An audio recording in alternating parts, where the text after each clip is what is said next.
በአማራ ክልል በዳንግላ ከተማ ለረጅም ዓመታት የመስጂድ ኢማም የነበሩ አባታችን በኦርቶዶክስ አማጺ ፋኖ ተገሏል። አላህ ይዘንላቸው። እንደዚሁም በአፋር ክልል በአባላ ከተማ የኦርቶዶክስ አማጺ የሆነው ቲቢኤልኤፍ ወያኔ በወሰደው እርምጃ 16 የሚሆኑ ግመሎችን ገሏቸዋል። እንግዲህ የኢትዮጵያ ሀገራችን ሁኔታ ይህን ይመስላል። ነገር ግን የኦርቶዶክስ አማጺውና የፕሮቴስታንት አማጺው ጥቃት የሚፈጸሙ ሙስሊሙ ማህበረሰብ ላይ ነው። ነብዩ መሐመድ ሷሃቦችን እንደዚህ ብለው ጠየቋቸው። ከሳሪ ወይም ኪሳራ ማለት ምን እንደሆነ ታውቃላችሁ አሏቸው።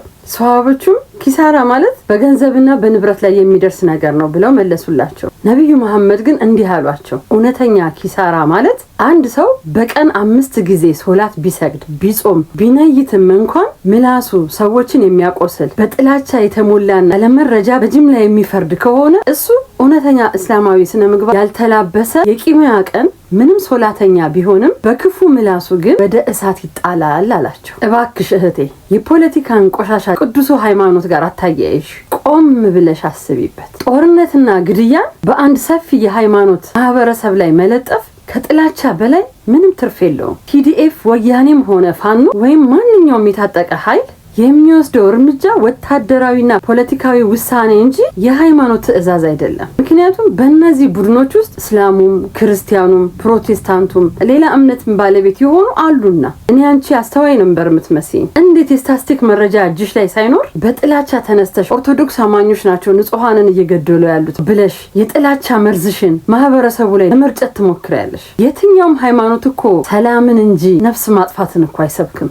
ስለዚህ የጠቀሻቸው ቡድኖች የፖለቲካ አጀንዳ ያላቸው መዋቅሮች እንጂ የሃይማኖት ተቋማት አይደሉም። ማንኛውም የሰው ህይወት መጥፋትና ወንጀል በህግና በፖለቲካ ሚዛን እንጂ በሃይማኖት መነጽርሽ ልታይና ልትመድቢ አይገባሽም። አስተዊ የሰው ሃይማኖትን ስትነኪ በተዘዋዋሪ የራስሽን ሃይማኖት ለስድብና ለጥላቻ ያጋለጥሽ ነው። የራስን ሃይማኖት መውደድና ማክበር ማለት የሌላውን በማጥላላትና በጅምላ በመወንጀል አይደለም። አሁኑ ሰዓት በየትኛውም ክልል እየጠፉ ያሉ ህይወትም ሆነ ንብረቶች በአጥፊዎቹ ምክንያት እንደመሆኑ መጠን እነሱን ነጥለን ማውገዝ ሲገባ ወደ ሃይማኖት መውሰድ የራስን ቤት እንደማፍረስ ነው።